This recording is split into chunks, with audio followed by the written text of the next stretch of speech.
when we have these moments that we have something that we deem, well, maybe all of what we play should be deemed the same level of importance.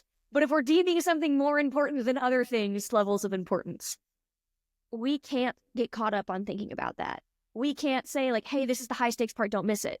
Because that energy that you're wasting there is what's letting all of the other things that you should be thinking about, maybe the way you're supporting that note or how you're playing leading up to it, right? All of the details, because details are what helps us achieve. All the details that we need to think about are getting lost by using that one brain cell to go, oh no, don't miss it.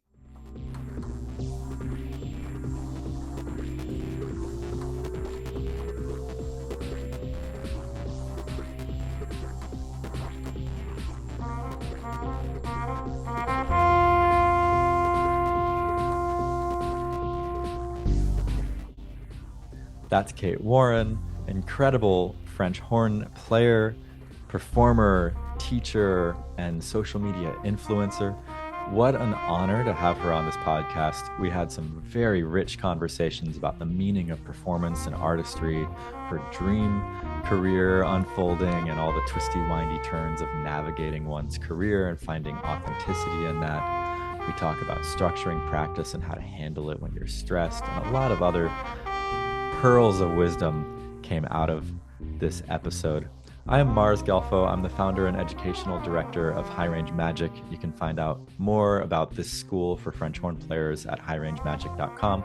In the meantime, enjoy this episode.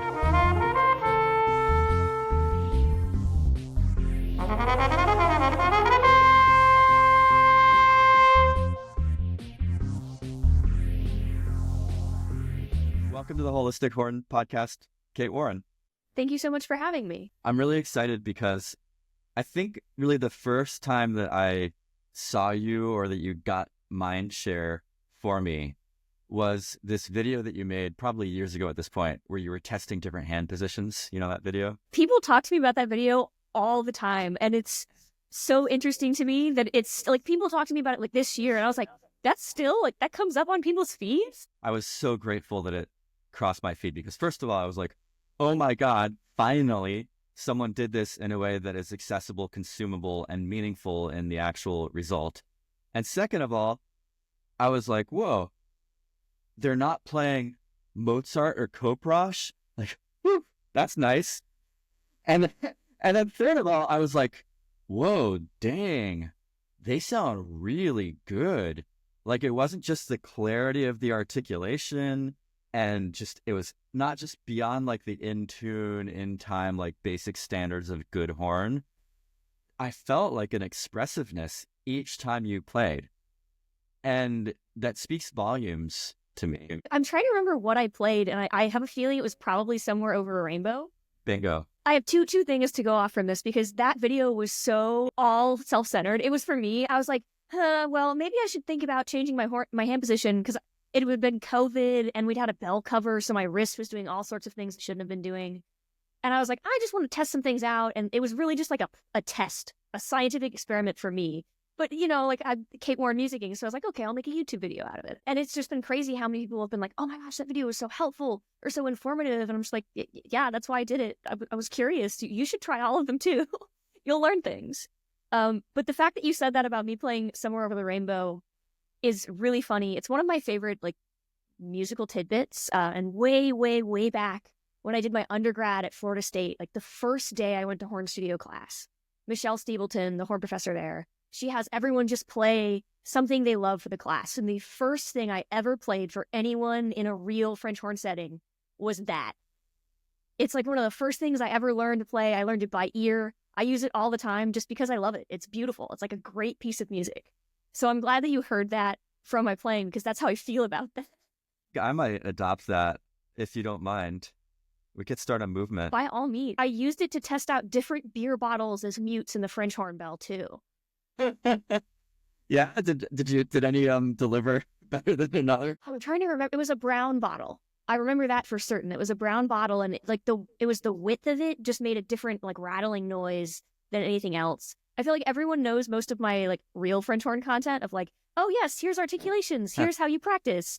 And everyone misses all the things that are like, here's where I shoved 10 different things into my bell to see what they sounded like. I want to double click on the expression, the sort of the je ne sais quoi that I heard when you played Somewhere Over the Rainbow. Because as we were preparing for this podcast, you said that one of your greatest strengths as a musician is performance. You said going beyond just missing notes or accuracy or whatever, creating a captivating, compelling, connected experience. Can you talk about that? As a performer, for listeners who don't know, a lot of my background is not just in classical orchestral French horn playing.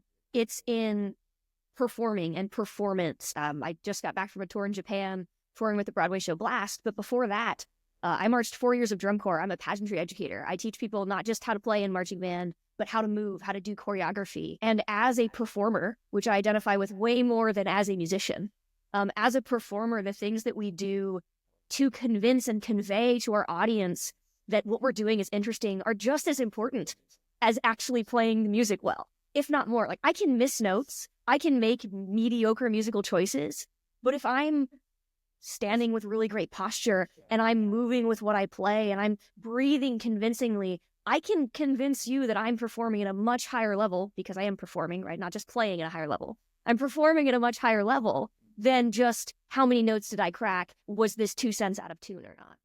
There's a Noah Kageyama study that validates this. You know, the science is real. I mean, we all know this, but like, yeah, if there's a thing about the face that you make after you miss a note, determining the way that the jury judged your performance. Most people don't know how something goes, or don't like know it, but not well enough to know that half step or that like partial you missed. Like, if you convince me of something, I'm more likely to believe you. But if you go, we're gonna know it's a mistake.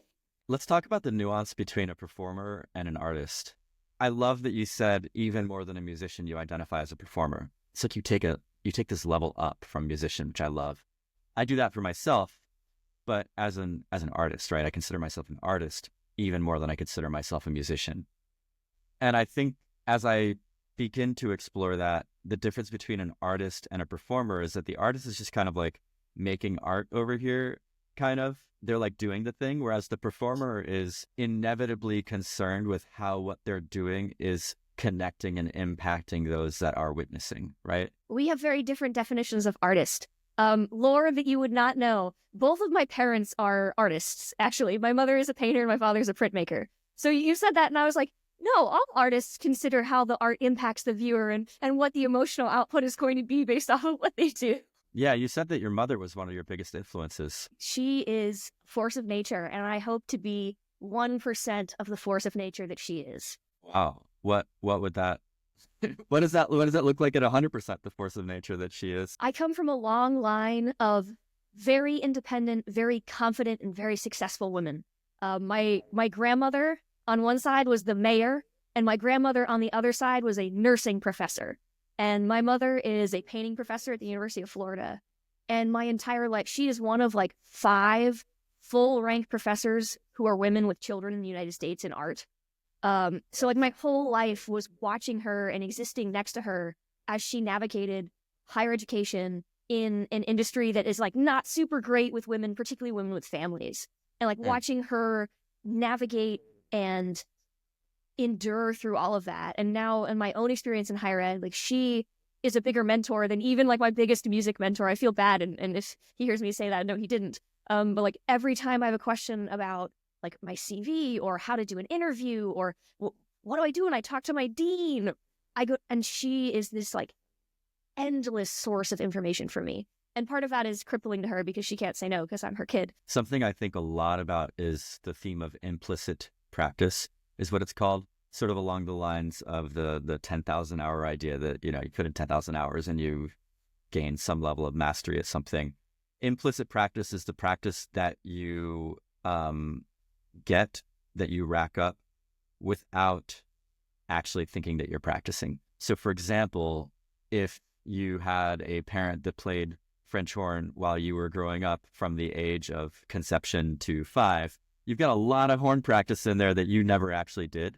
And it sounds like you've got a lot of implicit art practice, but also this whole piece around like power, like being an empowered, a teacher, a figure in the world. Absolutely. That inherent like knowledge, not based off of like learning to learn, but just from your ecosystem and environment, the way you absorb. I think about that a lot with like classical music students who grew up with family members that are musicians, because they'll come in and be like, oh yeah, I've been listening to these symphonies since I was 5, blah, blah, blah. And it's like, man, I didn't listen to a symphony until I was 20, maybe.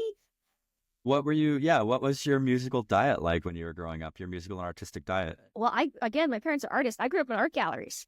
I grew up in art galleries in the corner being like, hey, don't touch anything you're not supposed to touch. Here's a sketchbook. Draw something. And that like unbridled creativity, I think, is really reflected in the way I approach French horn playing. Because I love classical music. Obviously, I have 3 classical music degrees. I'm a classical music professor. But I also do a lot of things saying like, wow, this is really in the box. What if, could we, right, like talking about like, putting beer bottles in my French horn, like, what are all these sounds that I can make? How I do a lot of electronic music and computer music and programming. It's like, what can I do that's not Beethoven 3?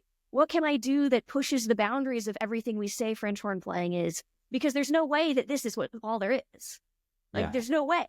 Yeah, 100%. Where do we find some of that computer music and out-of-the-box stuff that you've done? I want to listen to that. I have an entire playlist on my YouTube of just electronic music that I've played for French horn. If you go, I have it all sorted there so that you can see every single piece of electronics that I've done. And there's a lot of really fun stuff. I am a huge proponent of new music, of commissioning, consortiuming, of getting accessible electronic music out there. I'm working on a consortium and commission right now with Angela Elizabeth Slater, who's a UK-based composer. And our whole point for the piece is to create something that's accessible. It's like a step 1, like, here's something that's not scary to play for electronic music, to get more people, because most people are like, oh, that's terrifying. I don't know how to use a computer. And then they don't even try. I had sort of the opposite experience, which is that I started playing piano at 5. I started programming computers at age 7 or 8. Just like I took it on myself. I read the manual and I started programming. And then I started horn around like, I don't know, 11 or 12. So actually I've been coding and using computers and technology longer than I've played horn. And they've both been a big part of my life. Like I did a computer science degree and cognitive science degree before I did a music degree. But when I did a music degree, I also did an audio engineering degree. And then I've just, I worked had like 2 tech startups. I worked as a software engineer at Evernote for a year and have always been fascinated at the intersection of music and technology. So I really want to geek out with you about that, but I also want to make this podcast accessible. So what I'm going to do is I'm going to rein it back to this slightly unclosed loop about the difference between art and performance, because you really raised something essential about considering the impact of what you produce, whether or not people are there live. I guess the difference really when you're performing is that it's a live experience. Does that nail it for you? Do you mean live as in person?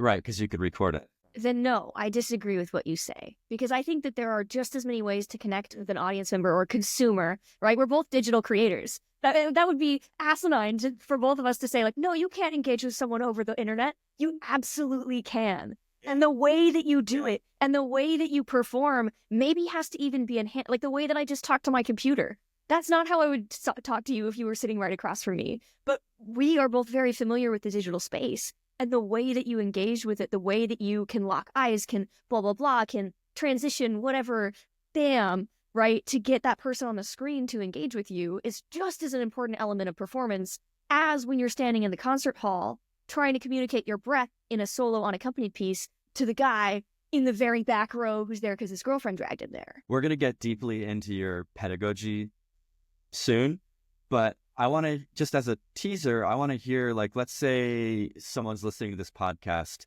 and they're going, wow, yeah, I feel you. Like, that's true, whether I'm on the internet or performing and I want that, but I'm a terrible performer. What do I do? There's kind of like, there's strategies or tactics that you can do, for example, posture and things like that.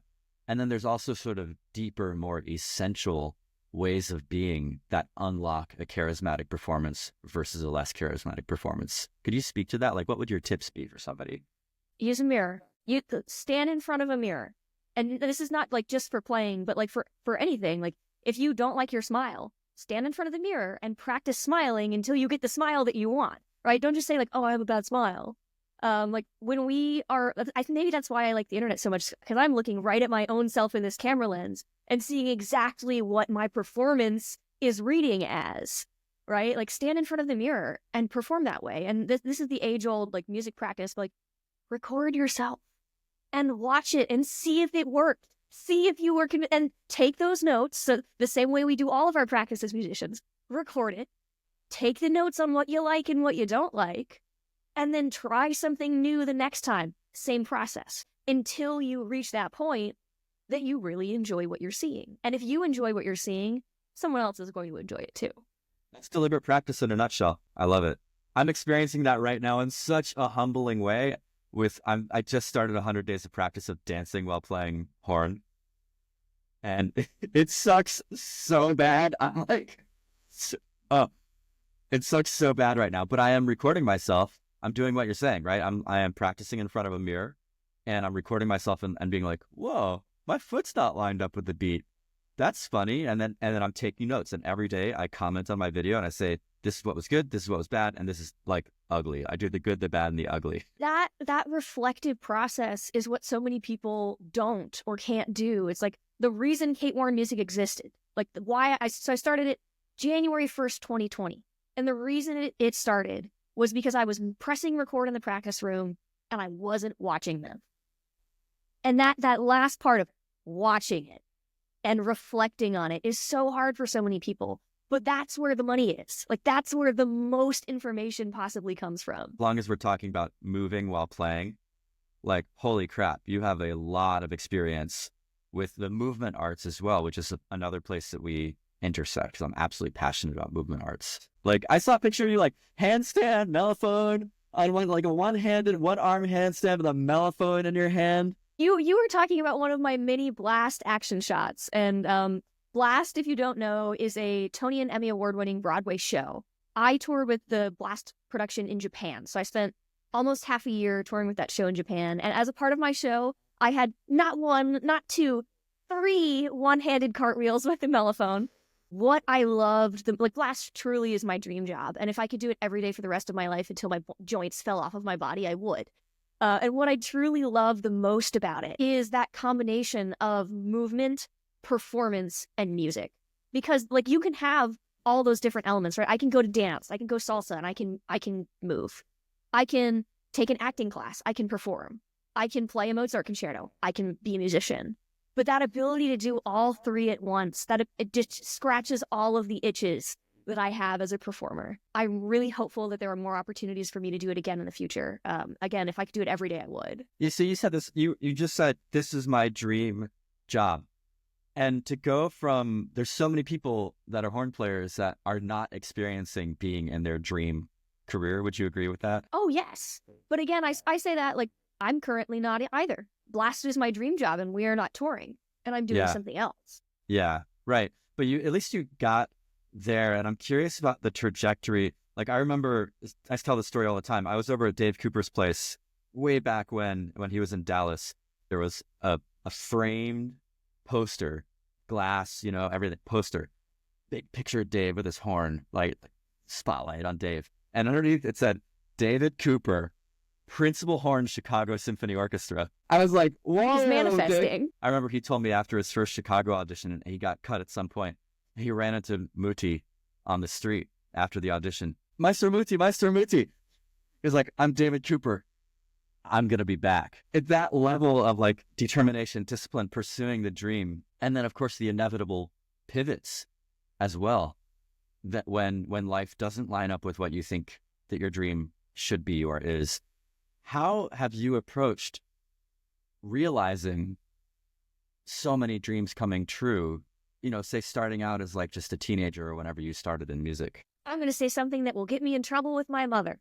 Please. I think I have 1,000 different paths, and I certainly have chased down 1,000 different paths throughout my career. And this will get me in trouble because my mother keeps being like, you don't know what you want to do with your life, which is kind of true. And that's okay because your dream is allowed to change. And your goal is allowed to change. And you can chase something down tooth and nail all night forever and then get your first taste of it and go, ooh, that's not for me. I did that with orchestral playing. I hounded after it. I got on the audition circuit and then I finally hit the point. I was like, I hate orchestra playing. This is not what I want to do for the rest of my life.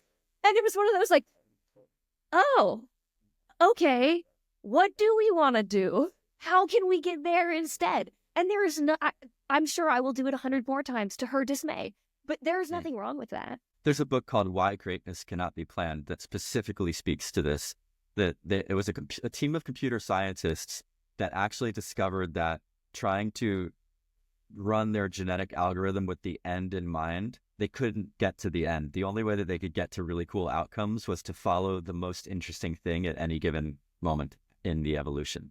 I know for me, there's been this balance of directed manifestation, shall we say, and listening and surrendering in getting to, at this point, like I feel really in a sweet spot with my career.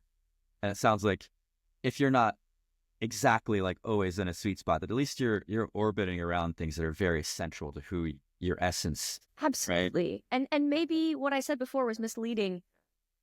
Just because Blast is my dream job doesn't mean I don't love what I'm doing now as well. Right? I think I'm one of those people who exists with several dreams. And anytime I get to experience one of them, like right now I'm in my first year as a college professor, which is also my dream job. And part of it's like, oh my gosh, it's my first year as a college professor. I am dying. I'm having a terrible time. But oh my gosh, I'm a college professor. Mm-hmm. I'm literally doing my dream job. Something that a couple years ago, I was like, I don't know if I'm ever going to get to do this. And what about social media? How does that factor into your livelihood, your career, your sense of purpose? Well, right now, I'm not doing any social media because I'm in my first year of a new job and I am overwhelmed. But last year, social media was paying a good chunk of my rent and something that I was pouring most of my energy into and thoroughly enjoying. And again, was a little bit of a dream. Things change and balance shifts. And while like I'm not gone from social media forever, I'll be back. Right now, I don't have the capacity for it at all. And that's okay too. You're doing something called periodization, which is where you set periods to amplify work on one thing, and then that waxes and it wanes as another period waxes and wanes over it. So a simple example in the gym world is like, okay, Monday's chest day, right? Tuesday's back day, legs. That's a very simple periodization. But then more advanced athletes will periodize, for example, flipping and acrobatics in the summer, which requires a leaner, more explosive approach to movement, with strength training in the winter, and then perhaps another period in between. And so it sounds like what's happened is you periodize social media. You worked on that for a while. You got it to an amazing place. You are officially Instagram famous. Congratulations. And well-deserved. And then you got movement, performance, and music through Blast, right? Another period in your life that waxed and waned. And now you've got this period of being a college professor that's right now waxing and will at some point wane or become more automated or like require less manageable. Yeah. Maybe you start to be the person that everybody who wants to do movement, performance, and music on the horn goes to and trains with. Maybe you start a summer camp for that. Maybe you promote that on social media and so it all starts to come together. That I got tricked into that one-handed cartwheel. And if they had asked me, I would have been like, oh, absolutely not. It was a lunch break. One of the choreographers came up and was like, hey, Kate, can you do a one-handed cartwheel? And I didn't think ahead and go, oh, I'm only being asked this because it's going to get, and I was like, I don't know, let me try. And then not an hour later. You have to have a really high degree of confidence that you can do it every time for something like that, right? Because if it fails, the stakes are high. Never once did I fall. Never once was it bungled or missed. I was really proud of that. There were plenty of things in that show. It's a long show. It's a 2-hour show. Plenty of things that I had mistakes on, plenty of missed notes, plenty of missed step-offs. That cartwheel, because the stakes were too high. I was like, this is not one that we can ever take an L on. Well, sorry for the interruption, but if you are a horn player and you struggle with high range, confidence, accuracy, consistency, or endurance, this is of interest to you. I am still running my program High Range Magic that has offered profound transformation to folks that want to unlock the high range and all of its benefits. There is a masterclass linked below that you can watch for free. 100% free, 3 secrets of high playing. After you watch the masterclass, you'll have an option to book a no-cost one-on-one consult with me if you're interested in finding out more about the program. That's all for now. Back to the episode. Are you able to bring that to, say, high stakes notes in a horn performance? Because I feel like, oh, this note is really important. Do not miss this note at all costs. It's like, I don't know. I could apply that same value marker to playing because playing is so different. But something that I absolutely learned during the Blast tour, like we play the same book every single night. It's with the same set of circumstances leading up to and afterwards. And compared to any other musical experience I've had, it truly was the most consistent approach to anything I've ever done. And it taught me a lot about actually what it feels like before you crack a note in a way that I don't feel like any other part of my life has ever set me up with enough consistency to receive that statistically consistent enough information about something. The way that I play horn now, I'm way more aware of when I can feel that mistakes are coming, where they're coming from, and what I can do to not let them happen. And in that regard, I think I would approach high stakes notes. Because if I just told myself, hey, this is a high stakes note, don't miss it, I'm just going to be anxious and probably more likely to miss it. You said something about the value judgment or something, and it made me realize that, yeah, you could be thinking about, I need to nail this note. Or you might be thinking, this is a really important musical moment. I need to nail the music, which is something that I think we can always take responsibility for. Yes. I'm going to slip in a piece of advice instead of answering your question. When we have these moments that we have something that we deem, maybe all of what we play should be deemed the same level of important. But if we're deeming something more important than other things, levels of importance, we can't get caught up on thinking about that. We can't say hey, this is the high stakes part, don't miss it. Because that energy that you're wasting there is what's letting all of the other things that you should be thinking about, maybe the way you're supporting that note or how you're playing leading up to it, right? All of the details, because details are what helps us achieve. All the details that we need to think about are getting lost by using that one brain cell to go, oh no, don't miss it. And we'd all do it. Our very last show of the tour, I missed the one and only high note that I had because I was just going, man, I'd be ashamed to miss this note on the last night for the first time. And it happened. And it was one of those, we walked off stage and I was because I did it to myself. I never missed it because I'd always been thinking about the ways I needed to play, the things I had to prioritize to achieve. And the one time I did it, missed an A. Shucks. No more next times. And those are the kinds of things you're talking about, the signals that we have of a note is about to be missed.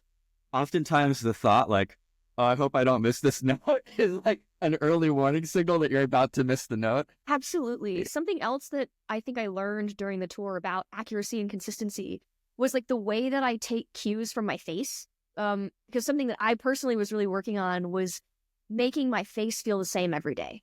Again, so I could raise that level of 100% exactness.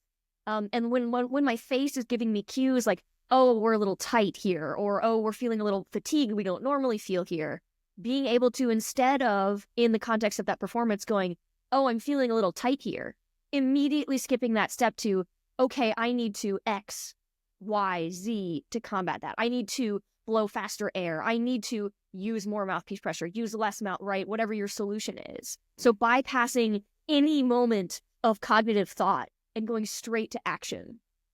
That was one of the things that really, I think, developed in my French horn playing. That is so profound that I'm going to invite you, me, and everybody listening to take a deep breath and receive that.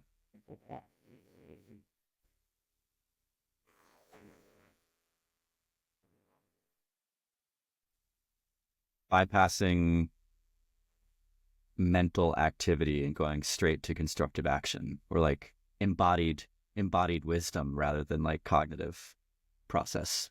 Do you have any tips for moving while playing? Speaking of, I remember I marched band and regiment. I did marching band. I think that I used a lot of mouthpiece pressure in order to stabilize the horn on my face. And it's really important to note from the get-go here that the way I approach that on mellophone and the way I approach that on French horn are really, really different. Prior to this tour, I actually had zero experience moving and playing French horn. So a big learning curve for me especially with the different, because I am 100% team mellophone mouthpiece. There is no reason for a French horn mouthpiece to exist on a marching band field in a mellophone. I have published articles in the Horn Call. I have other podcasts about, I am 100% camp mellophone mouthpiece, because mellophone mouthpiece is going to solve a lot of these problems. Mellophone mouthpiece has the wider rim, which gives more cushion, which means it's more forgiving for the jostling and the movement of moving and playing. It has wider diameter, which means it's more forgiving when you apply pressure on your lips, right? You're not putting a lot of pressure in a really tiny area. You're putting an equal amount of pressure in a larger, flatter area, which is better for your chops and better for the longevity of your playing. Now, having to move and play on French horn with that different angle, really thin mouthpiece. I play an Alasky 775E. It's a low horn mouthpiece. Sorry, not sorry. I'm not a low horn player. I like how it sounds. Oh my gosh. I had to use so much mouthpiece pressure. It was crazy. And it was a way of playing French horn that I would not do outside of a moving and playing context, and would not suggest to anyone outside of being in that context. Because there were plenty of things where I was like, the solution is pressure. The solution is rip with my lips. Like a lot of times where I felt like my mouth was just like on the mouthpiece, which is not a way, right? You've mentioned that you're an Alexander technique person. Like, this is not a way that I would suggest most people play the French horn. But for the context and the demand of what we were doing, of the moving and playing on French horn, there were a lot of times where I just needed to grip for dear life.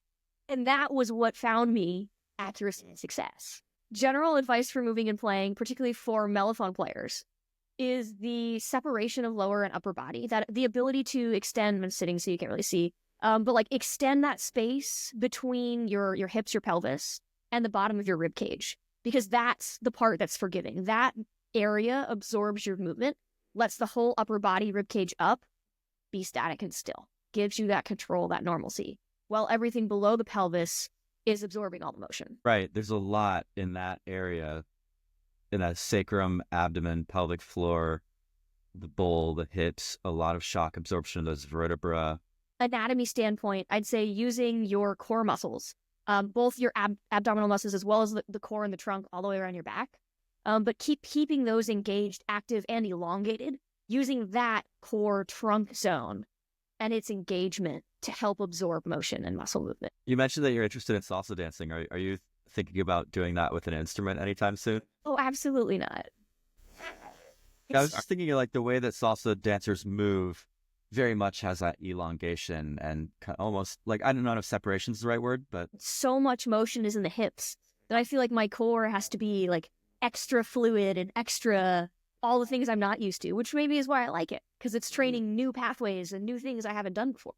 I feel like so interested in this experience that you had of having the consistency so that then you could start to really detect and introspect and reflect and get early warning signs around accuracy, mishaps. And it sounds like also able to correct or up your batting average as a result. Has that changed your approach to practice in a sense? Like I don't have a consistent routine. I've never enjoyed having a consistent practice routine. But I just interviewed Chris Castellanos. He's like, oh yeah, I've been doing the same routine for 20 years. It's the only thing that like makes me good at horn. And now I'm talking to you. You're like, oh yeah, playing the same thing for however many days in a row, like really made me a better player. I'm like, huh, maybe I should play the same thing every day. I will counter with the time that I was in Japan on tour with Blast, I would say I did zero practicing. And it really impacted my ability and my mental capacity to practice when I got back. Like I had to completely retrain myself how to practice simply because I was out of shape of it.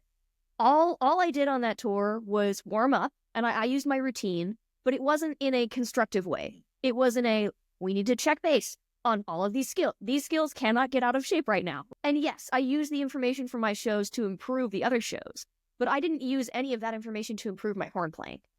And that was such a unique experience in itself. It's like, I'm the practice queen. Kate Warren Music is the place you go to learn to practice. And I came back from Japan and was like, I can't focus for more than 10 minutes in the practice room. Let's talk about that, because so many people are interested in how you approach practice planning and how that relates to pedagogy. What are the big bullet points of your philosophy and approach. Planning. The key word you use there is planning, knowing what you're working on, why you're working on it, and how you're working on it. So one of the important elements when I came back was sitting down and making those practice plans again for the first time in so long. I was just out of shape of doing it. Like I had gotten to a point where I really didn't need to write them down anymore. They were just like infinite lists of practice plans in my brain. And I got back and was like, okay, I know my fundies warm up. That one I can do on my own, but I need to write what I'm going to practice, the pieces I'm going to play, and why I'm going to play them, what part I'm working on, what thing I want to practice and why, so that I can do them, because I lost that capacity to just do it on my own inside my head. So what did it look like specifically when you get back from Blast and you go, cool, I need to plan my practice? What did that look like as far as the time spent, how you thought about planning, and what the output of that planning process was? I am not going to claim role model status on this one. I got back from Japan, and 4 days later, I had driven from Florida to New Jersey and was in the classroom teaching. So there was quite a bit of, oh God, I'm drowning. I don't know what everything is coming down at once. And some days I would pick up the horn and just go, you have to play today. You haven't played in 4 days. You have to play something. And then other days I would be like, oh, thank God, I finally get to play. Here are all my goals. Here's what I'm going to do. Here are my dreams. So I played a different instrument when I was in Japan. Blast is a Yamaha company. So we played on a Yamaha model that is not sold anywhere else except for Japan. And the company line that I will toe is that it was very different from anything I've ever played before. And coming back to my Carl Hill Schmidt rap, right? I did not play a Schmidt rap when I was in Japan. Was like if I drove a Miata all summer and then came home to drive my Ford F-150. And I don't mean that in like my hill is unruly. It's just like they could not have been farther opposite instruments. So I was juggling A, having to relearn how to practice, B, being horribly overwhelmed in my new job, and C, every time I picked up the horn, it was like I had to speak French into it. Like everything, the notes were in different places. I was like 40 cents out of tune. And part of it was just like the resilience to sit there and let it feel bad and sound bad and just put like one thing back where it should be that day. That was not an enjoyable way to play the French horn. And to relearn how to practice while it was unenjoyable was a test of willpower. I want to talk about pedagogy and how you approach teaching your students. What makes you different as a teacher? Are there any particular traditions or lineages that you lean into? And how do you think about someone comes to you as a student? How do you help them in their path forward? I don't think anyone is unique as an educator. I think everyone is a combination of everyone that they've learned from and everyone they've learned with. So the idea that I would be unique compared to other teachers, I think no one is unique. If anyone tells you that they are unique, they're lying to you. We are all like, that's like saying like, oh yeah, like we all know the Charlier book and like, we all know the Clark studies. It's like that. Clark is not the first person who played a scalar pattern on the trumpet. He's the first person who put it down in a book and copyrighted them, right? Like he learned them from someone who learned them from someone who learned them from someone who took it based off of something. Everything in life comes from someone else. Something that I cherish about myself as an educator is that I will take any student, regardless of their skill level, regardless of their background or their experience. If a student wants to learn, if a student is committed to learning and wants to do that learning with me, I will work with them. And for some people, that means that we don't do a lot and we learn that B flat is the first valve. And we learn that B flat is the first valve every single week until we know it. And for other people, that means we have really clear set goals. Like, oh, I want to take this audition. I want to get into graduate school. I want a full ride to grad school. Oh, I want to blah, blah, blah. I want to win this competition. And every student that I have is different. And every single plan that I make is different. And in that way, I'm going to scapegoat your question a little bit and say, like, I'm not sure that there's a clear answer to that because the educational path for everyone is different. And part of that comes from your teacher working with you and helping you identify what you want to work on and how to get there. And part of that comes from you as a student saying like, hey, this is what my goal is. This is what I want to work on. And you need both of those in tandem. And they're both really important. as an educator, I do tend to lean towards the fundamentals approach to playing. In my own practice, like fundamentals are king. I cannot play anything without fundamentals because I don't learn how to play the New England bagatelle. Doesn't matter what notes are on the page for that. I learn how to play the French horn. And no matter what piece of music comes on my stand, the skills that I learned for French horn playing make playing that piece of music, A, very fast and easy to do, and B, they are how I accomplish learning that piece of music. And that is the way that I primarily work with my students. It's like, I couldn't care less what piece of paper you bring to our lesson. If we need to work on how you're blowing air, we will do that either in context of what you brought to your lesson or in the exercises that I think are going to help you. If you need to work on the articulation clarity to get you that Charlier etude, then we are going to work on that articulation, both in that context and out of that context. It makes me curious, what are some experiences that you've had as a teacher when you're like, oh, wow, like that was absolute magic for me as a teacher. Like I did the thing, do you know what I mean? I feel like my favorite days are the I've never played French horn before days. The like I've had a couple, like, let's take the plastic off the French horn, or like it's your first day on a double horn. Like you've been playing a single horn for 2 years. I graduated a student to a double horn last year. It was like that first day. It's like, go run. Like when they get the first note, or like they use the trigger. I had one student, she like got the double horn in her hand, and her range literally doubled within 5 minutes. And like the joy and the happiness just in her eyes radiating off of her. Those are my favorite moments as a teacher.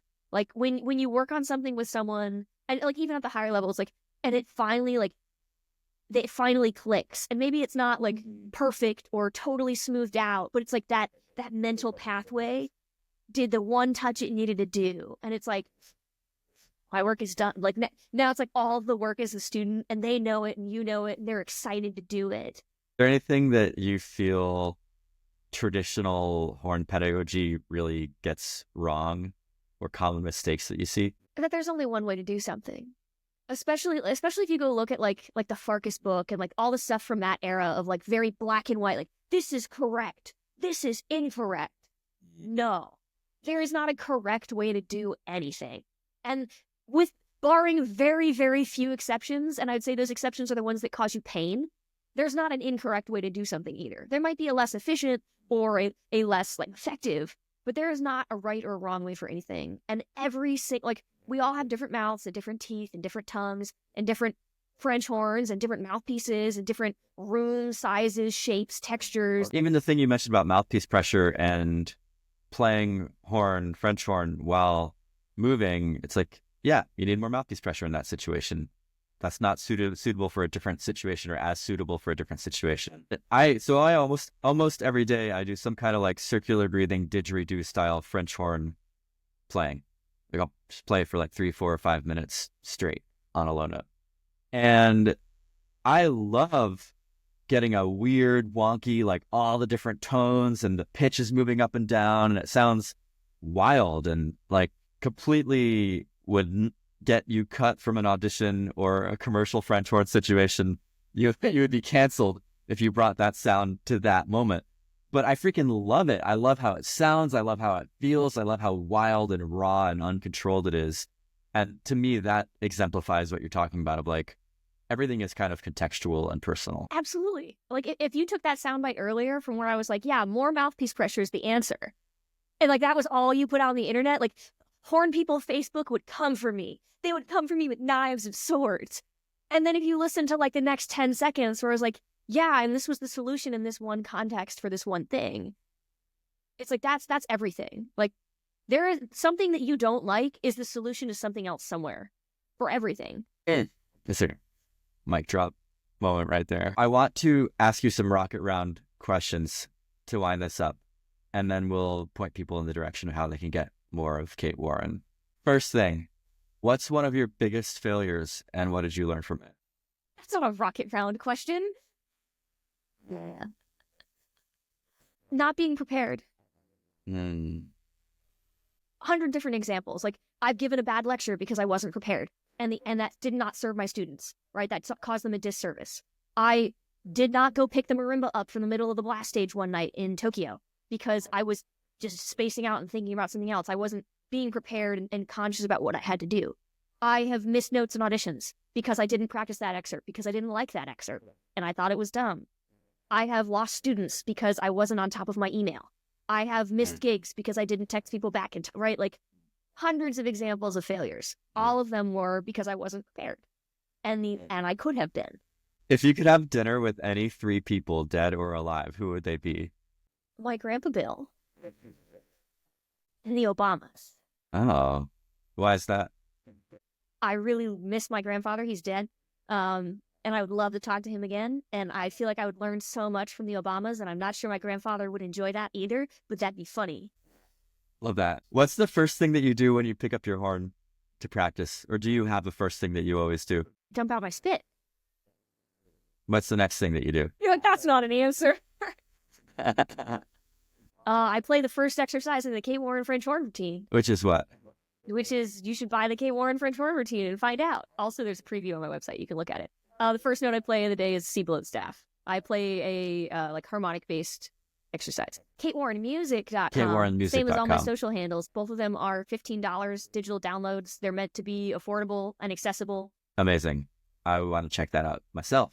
What's a guilty pleasure or hidden talent that you have? In life or in French horn playing? Ooh. Can we do both? Sure. In French horn playing, my guilty pleasure is circular breathing when I don't need to, because it's fun and I feel like it's a flex. It's one of those things that I learned how to do, and like almost never do I actually need it, but every once in a while I'll just put it in to just kind of silently just like be like, bet you wish you could do this. Look at me. I put it in the cadenza or the mellophone concerto that I played. Absolutely not because it needed to be there.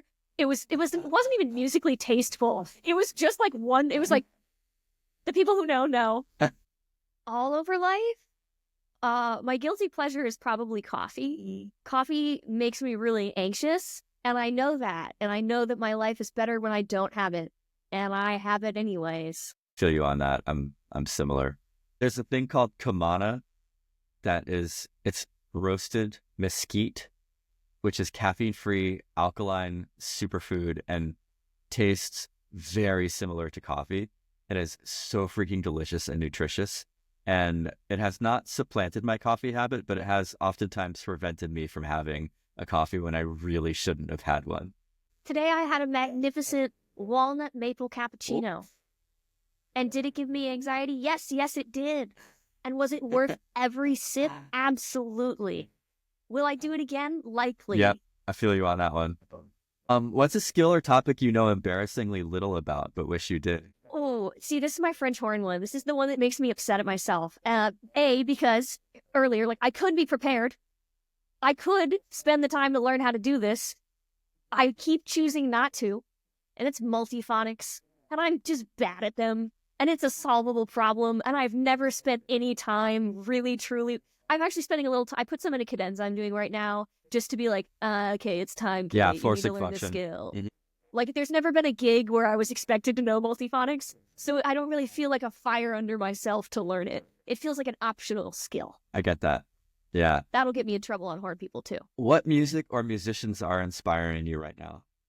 I'm going to choose to answer this the way I want to answer this. So the people that I listen to, the music that I listen to, that makes me excited. I listen to a bunch of Wolfpack. And if you are unfamiliar with Wolfpack, every single musician in Wolfpack, like, has their own projects. So, like, every single one of them and their own stuff are all of the other things that I listen to. I listen to a lot of, like, new funk and funk fusion, like, essentially, like, real instruments making real music without computers and using their brains. Like, this morning, I listened to something, and I'm gonna grab my phone for a second to get the title right. So this morning, I listened to Banana Song, London Session. And it was, like, 8 minutes long of just, like, jam band fusion talking about how to turn bananas into banana bread. And it was awesome. And it was so creative and so out there. And it had like this killer saxophone solo in the middle of it. And again, like, it's that like creativity performance elements. Like, I can feel the energy, even though it's just an audio file, of people giving all they have to that performance. This leads me to the final question. I think we're well poised for it. If you could put something on a billboard for all French horn players to see, what would you put on there? Take a rest day. Huh. That reminds me of the quote by Pablo Casals, like, no musician should practice more than 3 hours. If you have more than 3 hours, like, go for a walk in nature. Yeah, I agree with that. And you can, if you feel like it, you can scroll down the Kate Warren Music archives. One of my first super viral posts was me being like, you don't need to practice more than 2 hours a day. Because I don't think, if you need to practice more than 2 hours a day, and you're not like 2 weeks from the most important performance of your life, even then, like, if you need to practice more than 2 hours a day, you need to be more efficient. Mm. Do you have practice planning guides up on your site as well? I have a lot of that content on my Instagram for free. Yeah. You have to scroll to find it. But again, like a lot of my content is about either the way that you are putting together a practice plan or the methods in which you are practicing. And they always fit into that, like, efficiency is key. The faster you can gain an idea, the better it is. I'll say it again, if you need to practice more than 2 hours a day, you are not being efficient enough in the practice room. I do not want to play my French horn that much, right? Like, I do not want to be in the practice room 6 hours a day. Doesn't matter how much I love it. Nope.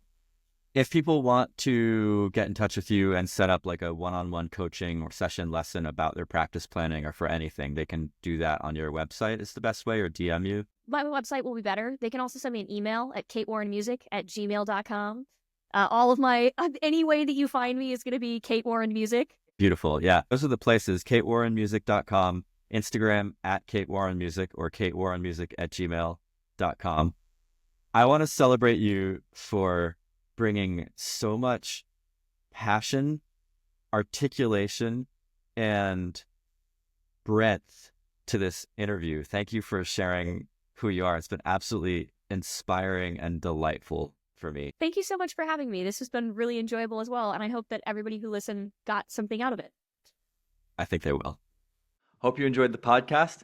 This episode is brought to you by High Range Magic, my online program that helps horn players liberate their high range as well as reach new levels of relaxation and ease throughout the full range of the horn, and also to kind of reclaim a beautiful new paradigm of relationship and mindset with the instrument. If that sounds interesting to you, head over to highrangemagic.com and you can register to watch the free masterclass I have, How to Confidently Enjoy a 4+ Octave Range Without Pain, Overthinking, or Constantly Practicing. That's over at highrangemagic.com. Thanks again.